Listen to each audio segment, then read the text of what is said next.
দত্তাবাদের স্বর্ণ ব্যবসায়ী খুনের ঘটনায় গ্রেফতার দুই ধৃতদের নাম রাজু ঢালি এবং তুফান থাপা। এই বিষয় নিয়ে আরো বিস্তারিত আমাদের জানাবেন ময়ূক ঠাকুর চক্রবর্তী আমাদের সঙ্গে রয়েছেন। ময়ূক, কিভাবে কোথা থেকে ধৃতদের হদিশ পেল পুলিশ, কি জানতে পারছো?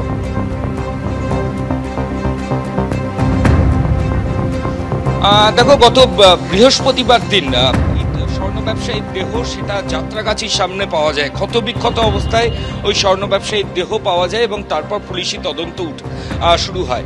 এবং এই পুলিশি তদন্ত যখন শুরু হয় তখনই জলপাইগুড়ির রাজগঞ্জের বিডিও প্রশান্ত বর্মনের নাম সামনে চলে আসে, তার নাম জড়ায় গোটা ঘটনা নিয়ে। যদিও প্রশান্ত বর্মন তিনি গোটা ঘটনা অস্বীকার করেন এবং তিনি বলেন যে তিনি গোটা ঘটনার সঙ্গে জড়িত নয়, তার বাড়িতে কোনো চুরির ঘটনা ঘটেইনি। এরপর বিধাননগর কমিশনারেট, বিধাননগর সাউথ থানা তারা তদন্ত শুরু করে। আমরা যেটা খবর পাচ্ছি যে এই গোটা ঘটনায় দুজনকে এখনো পর্যন্ত পুলিশ আধিকারিকরা গ্রেফতার করেছেন। আজকে এই দুজনকে গ্রেফতার করা হয়েছে। দুজনকে আজকেই বিধাননগর আদালতে পুলিশ আধিকারিকরা তুলবেন এবং নিজেদের হেফাজতের জন্য প্রেয়ার জানাবেন।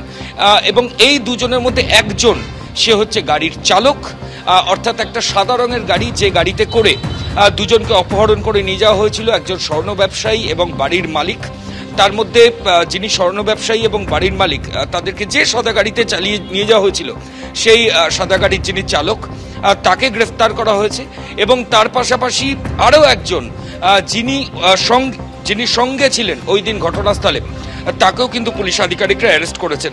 দুজন ব্যক্তিকে খুনের অপরাধে ইতিমধ্যেই পুলিশ আধিকারিকরা গ্রেফতার করেছেন। এদের নাম রাজু ঢালি আর তুফান থাপা। আমি আবার বলছি, রাজু ঢালি এবং তুফান থাপা, এই দুজনকে গ্রেফতার করা হয়েছে দত্তাবাদের স্বর্ণ ব্যবসায়ী খুনের ঘটনায়। তাদের সরাসরি যোগসাজশ রয়েছে।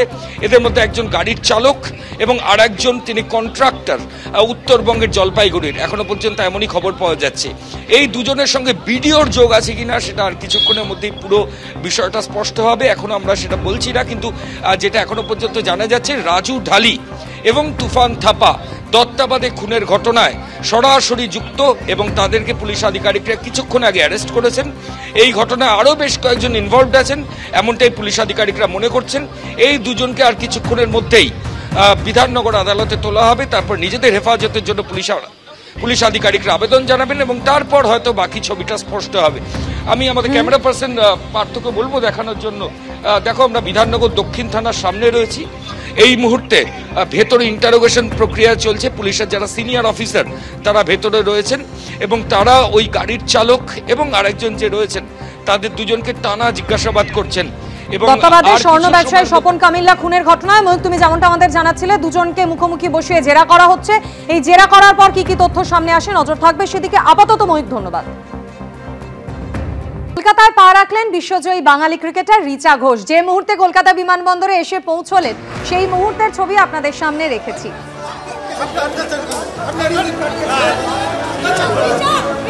শিলিগুড়িতে গতকাল যে উন্মাদনা আমরা দেখেছিলাম, আজ কলকাতা বিমানবন্দরেও সেই একই উন্মাদনা। বিশ্ব জয় করে ফিরেছেন ঘরের মেয়ে। আর এবার আপনাদের সেই ছবি দেখাবো। শিলিগুড়ি থেকে কলকাতার বিমানে যখন তিনি উঠলেন, সঙ্গে সঙ্গে তাকে অভিবাদন জানালেন তার সহযাত্রীরা। হাততালি দিয়ে অভিবাদন জানালেন অন্যান্য যাত্রীরা। রিচার পারফরমেন্সে মুগ্ধ সবাই, আপ্লুত শিলিগুড়ির পাওয়ার রিচার।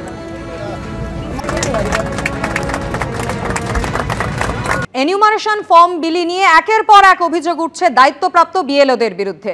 এবার দত্তপুকুর 2 নম্বর গ্রাম পঞ্চায়েতের 239 নম্বর বুথে আইসিডিএস কেন্দ্রে বসে এনিউমারেশন ফর্ম বিলির অভিযোগ উঠল বিএলওর বিরুদ্ধে। আইসিডিএস কেন্দ্রে বসেই ফর্ম বিলি করছেন বিএলও মধুসূদন মণ্ডল। গতকাল এই অভিযোগকে কেন্দ্র করে অসন্তোষ ছড়ায় এলাকায়। বাড়ি বাড়ি যাচ্ছেন না কেন? আপনি এখানে বসে দায়িত্ব নিন না। না, আপনি এখানে বসে দাঁড়িয়ে কার কথা দিচ্ছেন? শুনুন, আমার এখানে কমিটির যারা আছে তাদের পরামর্শ নিয়ে, কমিটির পরামর্শ নিয়ে নির্বাচন কমিশনের সেখানে আপনি বাড়ি বাড়ি যাবেন না কেন? আপনার বাড়ি বাড়ি যাবেন। আমি কথা শুনুন না, আপনি বাড়ি বাড়ি যাবেন না।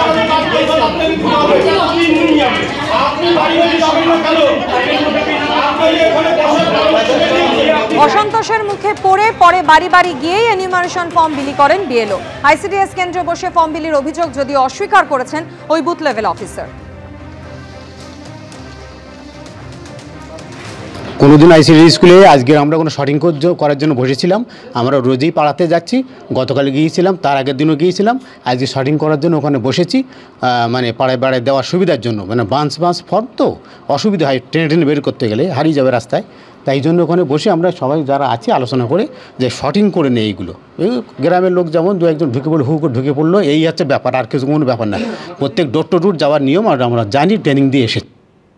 দত্তপুকুরে এই বুথ লেভেল অফিসারের বিরুদ্ধে অভিযোগকে কেন্দ্র করে তৃণমূল বিজেপি উভয় পক্ষের প্রতিক্রিয়া রাখবো আপনাদের সামনে। বিএলওরা এগুলো করছে, সেগুলো আমরাও জানি। আমি আমার মন্ডলে কাশিমপুর অঞ্চল, দত্তপুকুর একেও বেশ কিছু জায়গা এবং দত্তপুকুর দুইয়েও বেশ কিছু জায়গা এগুলো হচ্ছে। তো আমরা এগুলো ওয়াচ করছি। যদি ভেবে থাকেন, বিএলও অফিসাররা ভেবে থাকেন যে তৃণমূলের দাদা বা নেতারা যা বলবে সেই মতো কাজ করবে, যদি ভেবে থাকেন তার ফল আপনারাই পাবেন। খালি ধৈর্য রাখুন। যদি মনে করেন যে আপনারা এইভাবে ফর্ম বিলি করে আপনাদের কাজ, দায় সারা কাজ কমপ্লিট করবেন, তাহলে আমরা যেগুলো ওয়াচ করছি সেগুলো জায়গা মতো পাঠাবো। তার পানিশমেন্ট যেটা হওয়ার সেটা কিন্তু তারা নিজেরাই ভোগ করবে। কোনো দাদার কথা শুনে যদি ফর্ম কোনো জায়গায় বসে বিলি করে সমস্যার সমাধান করতে যায়, তাহলে তার দায় তার নিজের।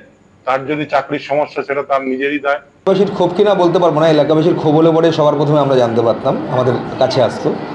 দ্বিতীয়ত, বিএলও যারা অ্যাপয়েন্টেড তারা কিন্তু নির্বাচন কমিশনারের একটা ট্রেনিং হয়েছে, সেই ট্রেনিংয়ে যাবতীয় তাদেরকে বিস্তারিতভাবে বলা হয়েছে। সেই ট্রেনিংয়ে কী আলোচনা হয়েছে সেটা তো বলতে পারবো না। তবে মানুষের সুবিধার্থে যদি তিনি কাজ করে থাকেন, এক জায়গায় বসে ফর্ম দিয়ে থাকেন, সেটা ওনার গাইডলাইন্সে আছে কি না সেটা উনি ভালো বলতে পারবেন। আর পাবলিক যেখানে সুবিধা হবে সেভাবে পাবলিক চাইবে। কিন্তু ওনারও কাজের দিক দিয়ে যেরকম বার্ডেন আছে, আমার মনে হয় নিয়ম শৃঙ্খলা মেনেই কাজ করা উচিত। অভিযোগটা পুরোপুরি ভিত্তিহীন, তার কারণ মুখ বাছাই করে কখনো ফর্ম দেওয়া যাবে না। এবার দেখা গেলো আজকে এই পাড়ায় ফর্ম দিতে গেছে, কালকে আরেক পাড়ায় যাবে, পরশুদিন আরেক পাড়ায় যাবে। 8 তারিখের মধ্যে সমস্ত ফর্ম ডিস্ট্রিবিউট করার কথা। আজই 8 তারিখ, অতএব সব ফর্ম হয়তো আজকের মধ্যেই শেষ করার কথা। মেবি সেটা যেভাবেই হোক বিএলওরা শেষ করবে।